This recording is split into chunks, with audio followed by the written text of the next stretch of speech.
Puluhan pemilik unit yang disewakan di Eden Hotel di kawasan Jalan Kartika Plaza, Kuta, Bali, menggeruduk manajemen hotel.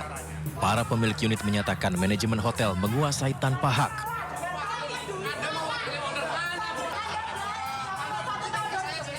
Para pemilik unit datang membawa spanduk dan berorasi di lobi hotel menyatakan kekecewaan mereka terhadap pengelola Hotel Eden. Pemilik unit melakukan pengamanan terhadap sejumlah aset bersama seperti pemadaman air, listrik, kantor, dan jaringan internet. Itu kontrak pengelolaan itu sudah berakhir pada bulan Desember 2023. Sudah berakhir. Tapi mereka tidak mau menyerahkan. Bahkan mereka menggugat di Bani. Ya, di Bani. Mereka yang gugat karena pasti kepingin diperpanjang. Padahal para pemilik unit itu tidak mau memperpanjang karena selama 10 tahun sampai tahun 2023 banyak yang komplain, banyak yang protes karena tidak pernah transparan tentang pengelolaannya. Jadi tidak ada yang mau memperpanjang. Sama Ibu, niatnya Ibu Bapak itu apa datang ke sini? Silakan. Karena selama 10 tahun kami tidak menerima apa yang jadi bagian dan hak. Perjanjian PT EKM terhadap kondotel di Eden, Kuta telah selesai sejak Desember 2023 lalu. Namun pemilik unit enggan memperpanjang kontrak kembali karena pembagian hasil yang jauh dari pendapatan per tahun. Akibat hal tersebut, manajemen hotel kini terkesan mempersulit pemilik unit untuk beraktivitas di unit mereka. Selama ini yang dia bilang ada kantor PPS, saya tidak mengakui kantor itu dulu saya berikan, Pak. Kita bicara baik-baik. Tapi setelah perjalanan waktu ternyata dia sini kok begitu hasilnya. Iya kan? Saya ini kan saya juga harus mengamankan operasional hotel. Para owner unit berharap PT EKM mengembalikan hak mereka dengan menyerahkan hak pengelolaan Eden Hotel kepada mereka berdasarkan putusan gugatan di Badan Arbitrase Negara Indonesia yang dibenangkan oleh para pemilik unit. Dari Badung, Bali, Indira Ari, iNews melaporkan.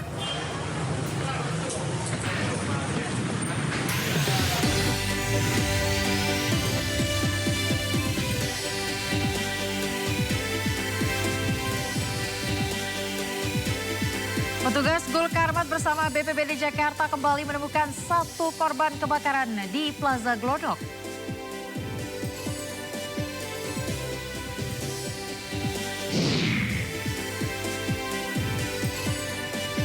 Hasto Kristianto mengungkapkan persiapannya menghadapi gugatan pra-peradilan setelah ditetapkan sebagai tersangka oleh KPK pada kasus suap Harun Masiku.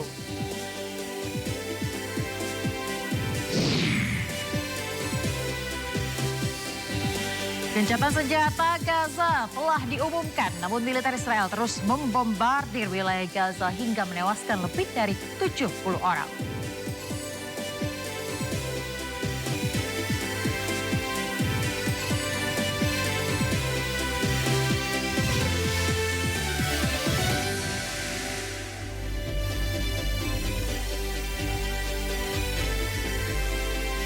Halo pemirsa, Sindo Malam hadir dengan beragam informasi terkini tanah air serta mancanegara.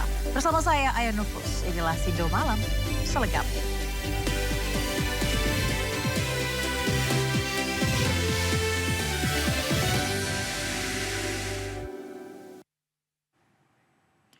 Pemirsa, proses evakuasi korban kebakaran di Glodok Plaza terus dilakukan. Petugas Gulkarmat bersama BPBD Jakarta kembali menemukan satu korban kebakaran. Jenazah korban dia ditemukan langsung dibawa ke Rumah Sakit Polri Kramat Jati. Hingga kini total ada 8 kantong yang akan diidentifikasi.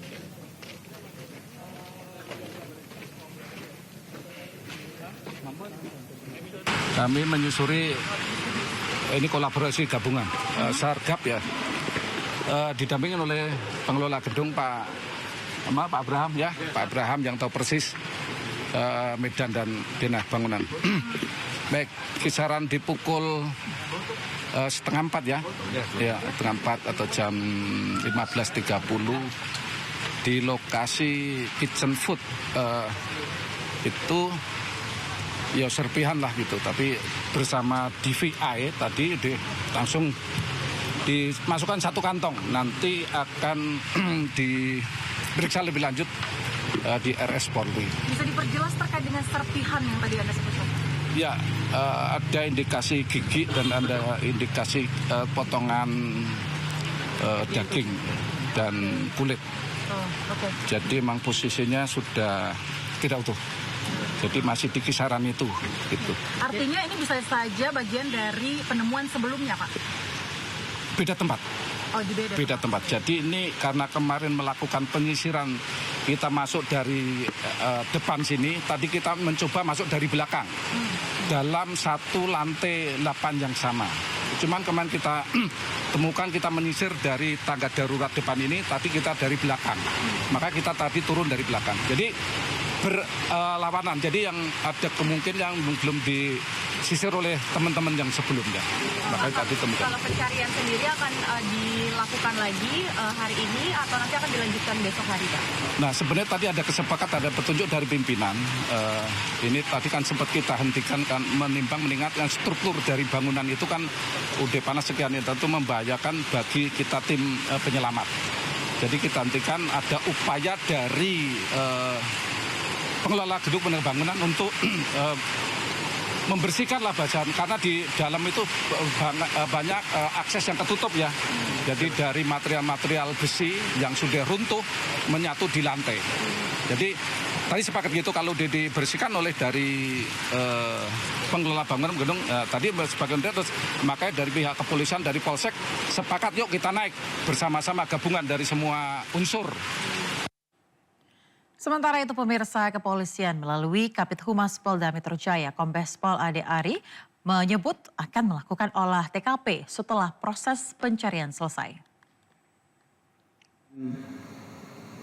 Proses pencarian masih terus dilakukan di TKP, nanti selanjutnya akan dilakukan pemeriksaan secara laboratoris atau pengecekan dan olah TKP oleh Puslapor. Ya, Puslapor Baris Krim Polri ya untuk dilakukan pendalaman, penyelidikan dugaan penyebab terjadinya kebakaran. Jadi tahapan itu akan dilakukan ya, jadi mohon waktu rekan-rekan. Sebelumnya pemirsa, kebakaran hebat menghanguskan 3 lantai di Gedung Glodok Plaza, Jakarta Barat, Rabu malam. 14 orang dilaporkan hilang, sementara hingga kini polisi masih menyelidiki penyebab kebakaran.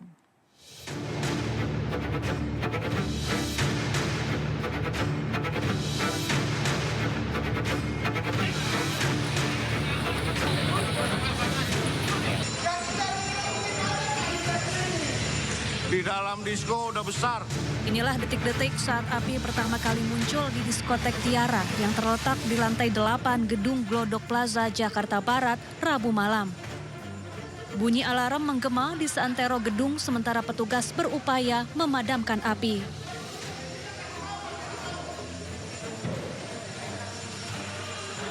Karyawan dan pengunjung diskotek pun panik. Sebagian berhasil menyelamatkan diri, namun beberapa orang terjebak dalam kebakaran. Api pun padam setelah 12 jam pemadaman.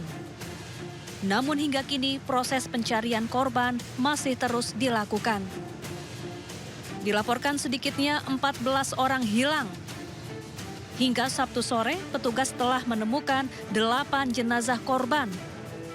Sementara itu, Pemprov DKI Jakarta memastikan akan memberikan bantuan kepada para korban dan mendampingi proses klaim asuransi. Pertama pastinya kami akan mengoptimalkan, Dinas Sosial sudah saya perintahkan untuk melakukan pendataan terkait masalah misalnya asuransi dan sebagainya. Kemudian juga untuk yang korban lainnya kalau ada JKN itu juga bisa dipergunakan. Nantinya untuk pendataan lanjut kami minta Dinas Sosial untuk melakukan pendampingan terkait klaim asuransi. Dan nanti dari Pemprov tentu saja akan menyesuaikan dengan yang seharusnya dilakukan oleh pemerintah provinsi. Pastinya kita akan review ya terkait kebakaran ini, kita evaluasi dari berbagai variabel, dari berbagai aspek gitu ya. Itu menjadi hal yang harus kita lakukan juga. Nanti kami akan rapatkan juga, tentu saja juga bersama stakeholder yang terkait. Adapun hingga kini polisi masih terus menyelidiki penyebab pasti kebakaran dengan menggelar olah TKP dan memeriksa sejumlah saksi. Dari Jakarta, tim liputan iNews melaporkan.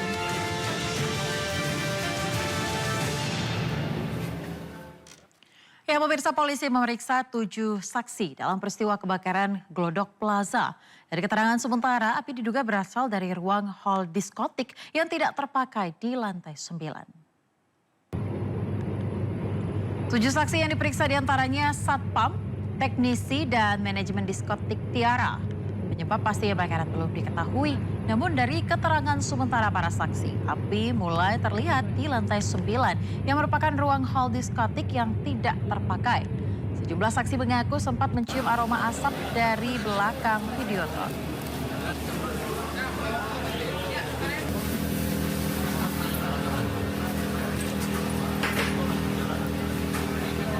Untuk pemeriksaan saksi sementara kemarin pas malam kejadian sudah kita periksa 2 orang. Orang yang pertama kali melihat asap itu, yang kedua kemarin dari security, yang ini dari pihak pengelola gedung sama dari pihak manajemen Tiara. Total berapa saksi berarti Pak? Total nanti kurang lebih 6 sampai 7 lah hari ini. Dari pemeriksaan saksi itu pertama kali timbul di lantai 9 yang di tempat hall yang sudah nggak dipakai. Keluarga korban kebakaran Glodok Plaza mendatangi lokasi untuk mencari anggota keluarga mereka yang diduga hilang. Selain mendatangi lokasi kebakaran, keluarga juga mendatangi Rumah Sakit Polri Kramat Jati, Jakarta.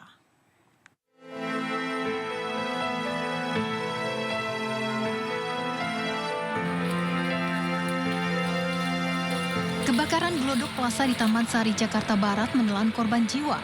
Dari 14 orang yang dilaporkan hilang, sebagian besar diantaranya belum ditemukan.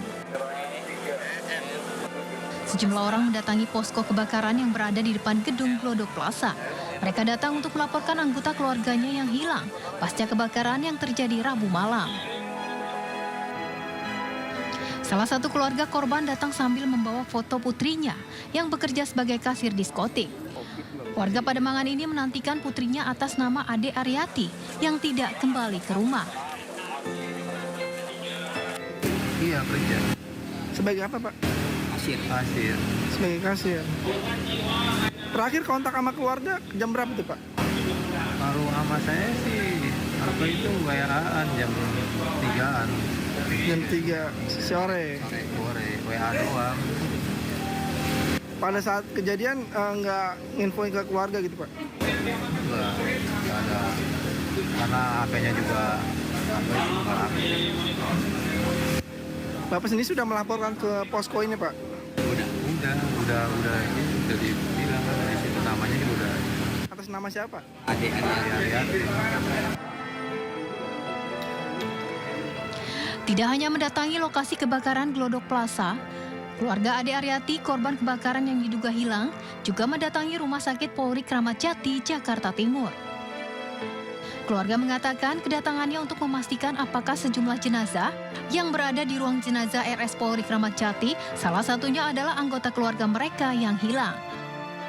Dari Jakarta, tim liputan iNews melaporkan.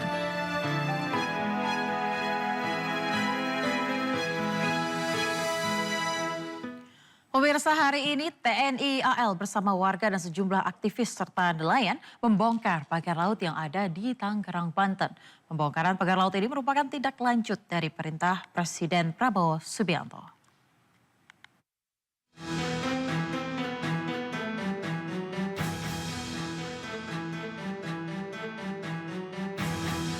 Sekitar 600 personel TNI AL beserta warga, nelayan hingga aktivis membongkar pagar laut di Tangerang, Banten Sabtu pagi.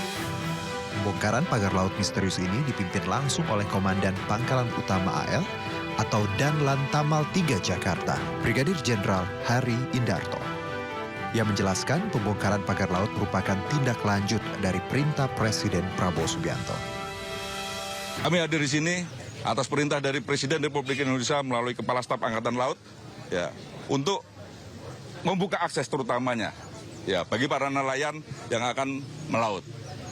Kemudian material-material yang akan kita gunakan selama cuaca masih memungkinkan untuk mempermudah sebenarnya kita bisa memakai takbut. Tapi dari hasil survei yang kita laksanakan, ya selama kedalaman kurang dari 3 meter, takbut itu tidak bisa kita laksanakan. Jadi kita memanfaatkan material-material yang ada untuk mempermudah, untuk mempercepat pelaksanaan pencabutan patok-patok ataupun pagar yang ada di laut. Pembongkaran akan dilakukan selama beberapa hari dengan cara ditarik dengan kapal nelayan. Dan untuk hari ini, pembongkaran pagar laut ditargetkan sepanjang 2 km. Sebelumnya Presiden Prabowo melalui Sekjen Partai Gerindra, Ahmad Muzani, meminta pagar laut ilegal yang misterius dibongkar. Asalnya keberadaan pagar laut ini merugikan nelayan setempat. Selain itu, Presiden juga meminta untuk mengusut dalang di balik pemasangan pagar laut. Disegel, kemudian yang kedua belum perintahkan untuk dicarikan, gitu, usut begitu. Lalu apakah akan ada evaluasi untuk proyek PIK 2 itu? Nah, saya tidak sampai di situ pengetahuan saya. Sebelum akhirnya dibongkar, Dirjen Pengawasan Sumber Daya Kelautan dan Perikanan Kementerian Kelautan dan Perikanan telah menyegel pagar laut sepanjang 30,16 km yang membentang di 6 kecamatan Tangerang pada 9 Januari lalu.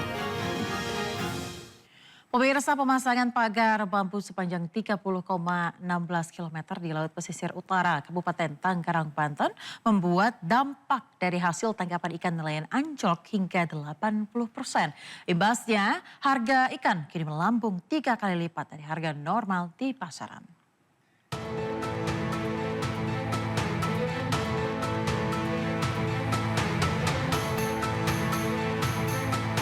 Sudah 5 bulan terakhir, ratusan nelayan di Paku Haji, Kabupaten Tangerang, Banten alami penurunan hasil tangkapan ikan.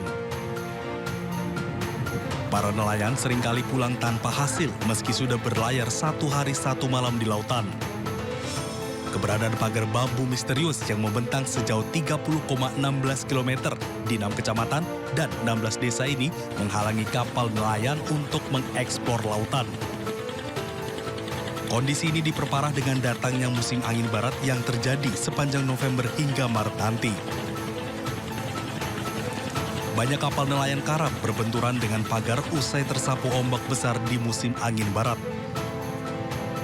Akibatnya hasil tangkapan anjlok hingga 80%, sementara biaya penggunaan solar tak sebanding dengan hasil melaut. Untuk mencari ataupun penghasilan itu susah. Ikan. Iya, apa aja, Ibu? Ikan, udang, rajungan itu apa aja di situ. Karena itu dampaknya susah. Di pagarnya sama dipatoknya terus sampai Karangantu. Pagar kayak gitu tuh. Malah nambah susah. Karena mata pencaharian di situ.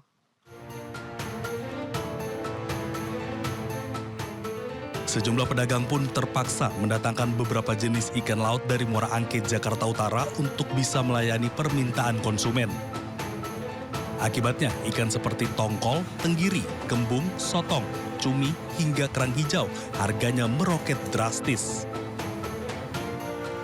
Setiap jenis ikan per kilonya naik 30 hingga 40 ribu rupiah. Coba kurang lah, cumi-cumi juga kurang. Kalau cumi harganya tinggi, waduh, naik-naik. Berapa kisaran harganya kenaikan?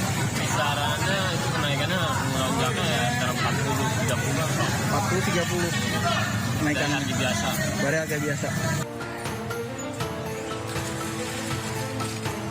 Saat ini baik nelayan maupun pedagang berharap pemerintah di tingkat desa, provinsi hingga pusat bisa segera membongkar pagar tersebut lantaran dianggap mengganggu aktivitas nelayan. Dari Kabupaten Tangerang, Banten, Hasnugara, iNews melaporkan.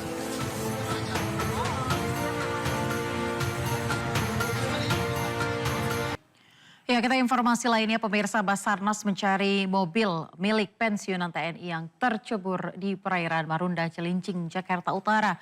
Basarnas menyebut diduga ada korban yang lain.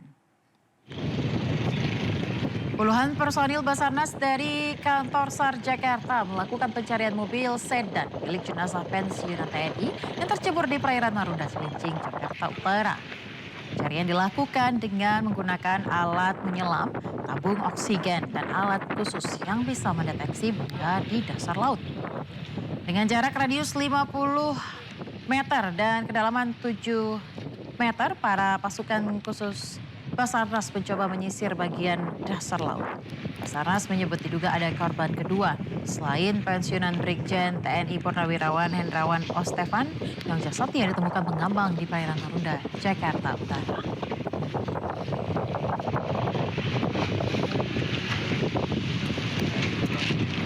Yang pertama sudah diketemukan itu pada hari Jumat ya, dari kejadian tuh hari tanggal 9 Kamis ya, kalau nggak salah hari Jumatnya, besoknya sudah ketemu pukul 4 sore.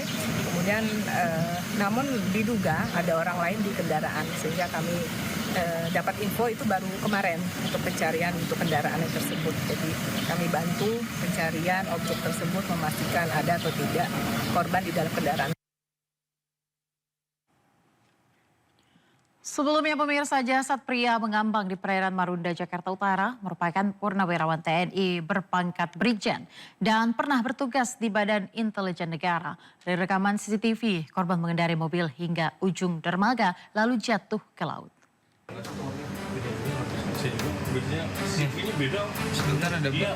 Detik-detik terjatuhnya mobil yang dikendarai almarhum Brigjen TNI Purnawirawan Hendrawan Ostefan ke Laut Marunda, Cilincing, Jakarta Utara, terekam dalam kamera pengawas yang terpasang di dermaga. Rekaman itu memperlihatkan bahwa mobil yang dikendarai korban melaju dalam kecepatan sedang di dermaga yang memang seketika itu masih sepi. Mobil itu melaju lurus dan tiba-tiba terlihat terjatuh ke lautan. Jasad korban pada akhirnya ditemukan Jumat pekan lalu. Pada tubuh korban, polisi menemukan kartu anggota Badan Intelijen Negara dan kartu Tentara Nasional Indonesia. Dari hasil pemeriksaan sementara, polisi menyebut tidak ada luka di tubuh korban. Yang bersangkutan tadi sudah disampaikan Pak Kabit ya. Sampaikan Pak Kabit tidak ada luka, hasil pemeriksaan forensik sementara. Sebelumnya, warga digemparkan dengan penemuan jasad pria di perairan Marunda pada Jumat pekan lalu. Jasad pria ini diduga Brigjen Purnawirawan Hendrawan Ostefan yang mempunyai rekam jejak di dunia militer dan intelijen. Pria berusia 75 tahun ini merupakan lulusan Akademi Militer tahun 1972. Polisi kemudian menggelar olah TKP dan memeriksa sejumlah saksi. Adapun jasad korban telah dievakuasi ke Rumah Sakit Cipto Mangunkusumo Jakarta untuk diotopsi. Dari Jakarta, tim liputan iNews melaporkan.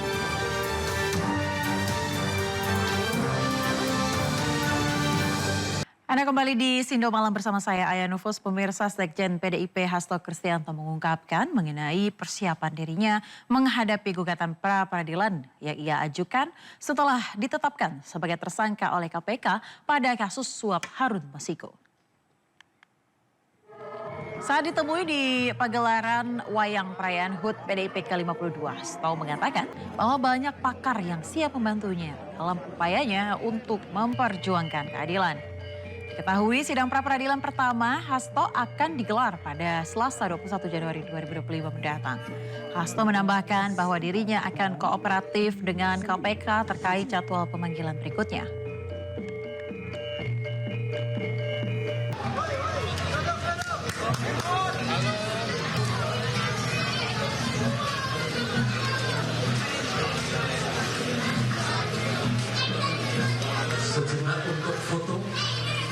Penelusuran kasus buron KPK Harun Masiku memasuki babak baru pemirsa dalam kasus suap mantan komisioner KPU Wahyu Setiawan.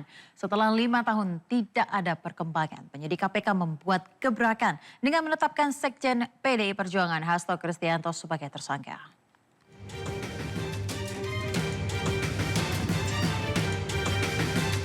Kasus suap ex-kader PDI Perjuangan Harun Masiku memasuki babak baru. Sehari menjelang Natal, Selasa 24 Desember 2024, KPK resmi mengumumkan penetapan Sekjen PDIP Hasto Kristianto sebagai tersangka kasus suap pergantian antar waktu Harun Masiku. Ketua Komisi Pemberantasan Korupsi Setio Budianto dalam konferensi pers menyebut, Hasto secara aktif melakukan upaya menggagalkan Rizky Aprilia sebagai caleg DPR RI terpilih tahun 2019 menggantikan Nazarudin Kemas yang meninggal dengan suara 44.402. Haka bahkan disebut membuat rencana agar posisi Nazarudin bisa digantikan Harun Masiku yang hanya memperoleh 5.878 suara. Termasuk melakukan penyuapan pada Wahyu Setiawan yang saat itu berstatus komisioner KPU.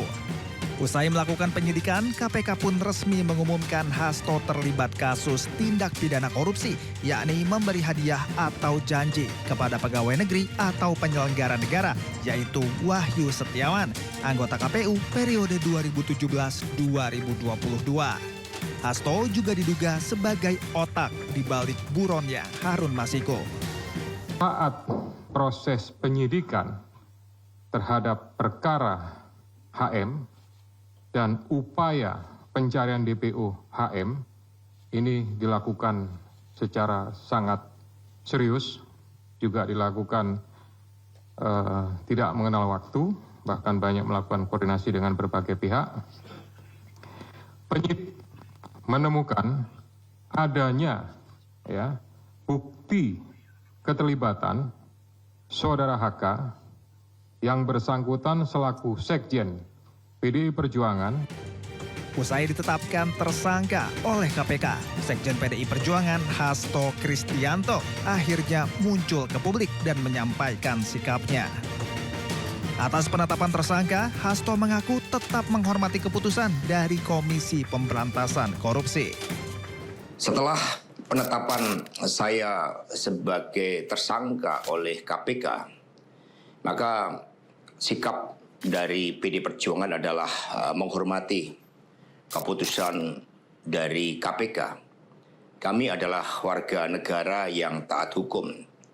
PD Perjuangan adalah partai yang menjunjung tinggi supremasi hukum. Menanggapi hal ini, PDI Perjuangan menyebut penetapan Hasto sebagai tersangka kasus Harun Masiku merupakan politisasi hukum. Kami menduga memang kasus ini lebih terlihat seperti teror terhadap Sekjen DPP PDI Perjuangan. Dan keseluruhan proses ini sangat kental aroma politisasi hukum dan kriminalisasi. Pencarian buronan Harun Masiku turut menyeret mantan Menteri Hukum dan HAM Yasona Lauli yang juga politikus PDI Perjuangan. Di mana KPK memeriksa Yasona terkait dugaan kasus suap pergantian antar waktu anggota DPR yang melibatkan Harun Masiku. Saya mengirim surat permintaan fatwa ke Mahkamah Agung. Ya, karena waktu proses pencalekan itu terjadi tafsir yang berbeda setelah ada judicial review, ada keputusan Mahkamah Agung nomor 57 ya. 57. Kemudian DPP mengirim surat tentang penetapan caleg, ya. Kemudian KPU tidak menanggapi berbeda. Kemudian kita minta fatwa kepada Mahkamah Agung. KPK telah meminta imigrasi mencegah Hasto Kristianto dan ex-Menkumham Yasona Laili terkait penyidikan dugaan kasus suap pergantian antar waktu yang melibatkan Harun Masiku. Tindakan larangan bepergian ke luar negeri tersebut dilakukan oleh penyidik karena keberadaan yang bersangkutan di wilayah Indonesia dibutuhkan dalam rangka proses penyidikan dugaan tindak pidana korupsi sebagaimana tersebut di atas. Keputusan ini berlaku untuk 6 bulan ke depan. Sebelumnya, Hasto pernah diperiksa oleh KPK, yakni pada 10 Juni 2024 sebagai saksi dugaan suap ex-kader PDIP Harun Masiku yang masih buron.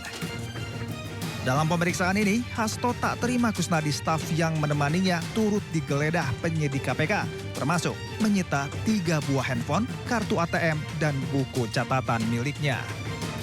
Hasto dijerat pasal 5 ayat 1 Undang-Undang Nomor 31 Tahun 1999 dan pasal 12 Undang-Undang Nomor 13 Tahun 2019 tentang tindak pidana korupsi dan pasal 5 tentang perintangan penyidikan.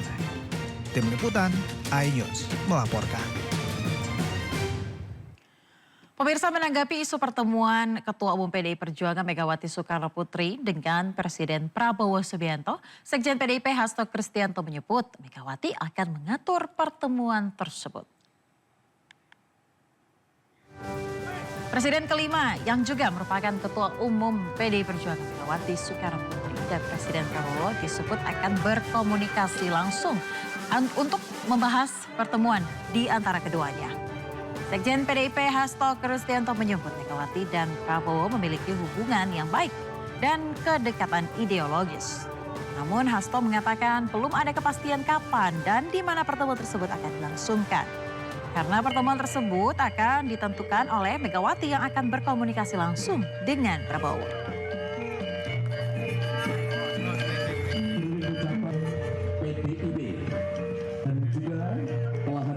Ketua Umum PDI Perjuangan Ibu Profesor Dr. Megawati Soekarnoputri, karena beliau juga seorang negarawan bersama dengan Bapak Prabowo Subianto, sosok presiden yang mengemban tanggung jawab yang besar untuk rakyat, bangsa, dan negara di dalam momentum yang tepat akan melakukan suatu pertemuan antar kedua pemimpin. Karena rekam jejak sejarah kedua pemimpin tersebut sangatlah kuat dan akar-akar ideologis, titik temu di dalam mengabdi kepada bangsa dan negara, itu semua akan menjadi hal-hal strategis yang akan dibahas oleh kedua pemimpin. Tetapi nanti Ibu Megawati Soekarnoputri dan Bapak Presiden Prabowo yang akan langsung berkomunikasi berkaitan dengan hal tersebut. Ya, tadi Ibu Megawati Soekarnoputri memberikan arahan agar hal-hal berkaitan dengan pertemuan yang penting dan strategis itu langsung nanti ditentukan oleh Ibu Megawati Soekarnoputri dalam koordinasi komunikasi dengan Presiden Prabowo. Presiden Prabowo Subianto, pemirsa, mengatakan bahwa dirinya menggandeng pihak swasta untuk menggarap sebagian besar proyek infrastruktur di tanah air. Prabowo mengungkapkan alasan proyek infrastruktur sebagian besar digarap oleh pihak swasta agar lebih efisien. Pasalnya, pihak swasta dianggap lebih berpengalaman.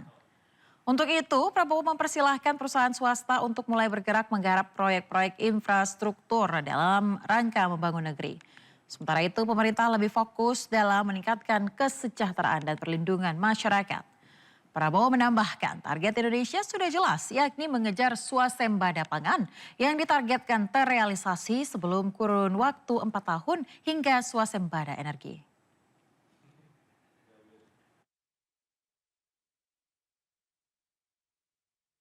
Proyek infrastruktur tidak benar, saya tidak menghentikan. Saya merubah. Infrastruktur akan sebagian besar saya serahkan kepada swasta untuk membangun. Swasta lebih efisien, swasta lebih inovatif, swasta lebih pengalaman, saudara-saudara sekalian.